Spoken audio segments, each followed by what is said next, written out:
I want to look at this guy in my fan freezer.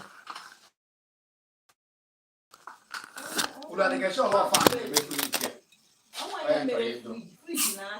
No, they were when you do the 95. bring it on, I want to hear.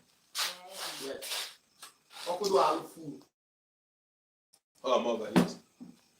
Over by it. There I walk by. Didn't you in the fridge in the middle heat?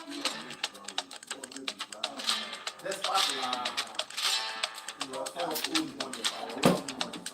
Like my food in the use of now.